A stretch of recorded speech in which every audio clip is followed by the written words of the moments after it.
Hello students, today we will discuss our subject Sociological Basis of Education, Unit 2 Part B। जो B part है society as a determinant of aims of education, ये हमने कर लिया था, परंतु इसके अंदर हम थोड़ा सा पार्ट और इंक्लूड करेंगे। इसके अंदर हम सोसाइटी को क्लास के अकॉर्डिंग कैसे डिवाइड किया जाता था इसके बारे में डिस्कस करेंगे। फर्स्ट है ऑन द बेसिस ऑफ वर्ण। जो इंडियन सोसाइटी थी या हम कोई भी सोसाइटी की बात करते हैं उसको अलग अलग आधार पर कैटेगराइज किया जाता था। तो एशियंट इंडिया के अंदर जो इंडियन सोसाइटी है उसके जो क्लास कहते हम सोशल क्लास के अकॉर्डिंग इसको 4 भागों में डिवाइड किया गया था, जिसमें ब्राह्मण सबसे ऊंचे पद के माने जाते थे, फिर क्षत्रिय, फिर जो वैश्य और लास्ट जो सबसे निम्न जाति मानी जाती थी वो थी शूद्र। नेक्स्ट है on the basis of place. Place के अकॉर्डिंग इसको 2 भागों में डिवाइड किया जाता है, रूरल और अर्बन, ग्रामीण और शहरी जो होता है। नेक्स्ट है on the basis of social status. Economic आधार पर हम इसको 3 भागों में डिवाइड करते हैं। फर्स्ट है अपर क्लास जो बहुत ज़्यादा अमीर होते हैं, मिडिल क्लास जो ना ज़्यादा अमीर होते हैं और ना ही ज़्यादा गरीब होते हैं, उसके बाद में लोअर क्लास जिनकी स्थिति है गरीबी वाली होती है, उनका गुजारा मुश्किल से हो पाता है, उन्हें लोअर क्लास में शामिल किया जाता है। नेक्स्ट है on the basis of vocation. जो हम काम करते हैं प्रोफेशन के अकॉर्डिंग भी इसको डिवाइड किया जाता है। फर्स्ट है डॉक्टर, टीचर, एडवोकेट, मतलब इस प्रकार अलग अलग जितने भी काम हैं उनके आधार पर इसको डिवाइड किया जाता है। On the basis of sex के अकॉर्डिंग 2 भागों में डिवाइड किया जाता है, मेल एंड फीमेल, बट अब एक तीसरा भी इसके अंदर सेक्स ट्रांसजेंडर को जोड़ दिया गया है। उसके बाद में on the basis of economicity, economic धन हम कह दें जो रिचनेस है उसके अंदर कितनी है, उसके अंदर ओनर और लेबर के अकॉर्डिंग से 2 भागों में डिवाइड किया गया है।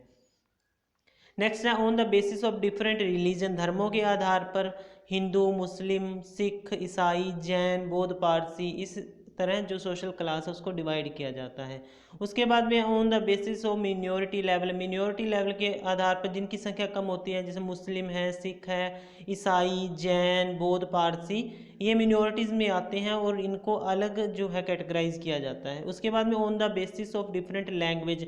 जो लैंग्वेज हम बोलते हैं या कोई भी रीजन की लैंग्वेज है उसके अकॉर्डिंग लोगों को कैटेगराइज किया जाता है। उसके अंदर हिंदी, पंजाबी, संस्कृत, तमिल, उर्दू, बंगाली, कन्नड़, गुजराती, मलयालम, मराठी और भी कई लैंग्वेजेस जो हैं उनके आधार पर जो है सोशल क्लासेस को डिवाइड किया जाता है। उसके बाद impact of Indian society on child. जो बच्चे के ऊपर इंडियन सोसाइटी क्या इम्पैक्ट डालती है, उसके क्या क्या रोल है एक बच्चे के डेवलपमेंट के अंदर।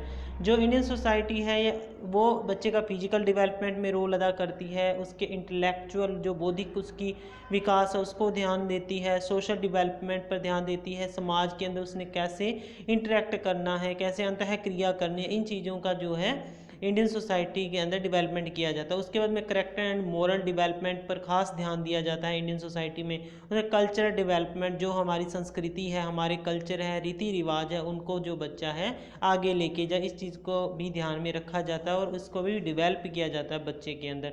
वोकेशनल डेवलपमेंट, बच्चा सेल्फ डिपेंडेंट हो सके, वो अपना कोई काम कर सके, अपने जीवन का गुजारा अच्छे से कर सके, इसलिए उसको वोकेशनल डेवलपमेंट भी किया जाता है। उसमें पॉलिटिकल आइडियोलॉजीज जो राजनीति है उससे आधारित कई धारणाओं का विकास भी किया जाता है। उसके बाद फंक्शन ऑफ सोसाइटी। सोसाइटी के क्या क्या फंक्शन होते हैं, क्या क्या काम होते हैं जो सोसाइटी होती है। प्रोवाइडिंग एजुकेशन, बच्चे को एजुकेशन प्रोवाइड करवाना सोसाइटी का एक मेजर वर्क है। उसके बाद में प्रोविज़न ऑफ यूनिवर्सल एजुकेशन, अलग अलग प्रोविज़न बनाने यूनिवर्सल एजुकेशन के लिए। उसके बाद फॉर्मेशन ऑफ एम्स, उद्देश्य जो हैं उनको स्थापित करना।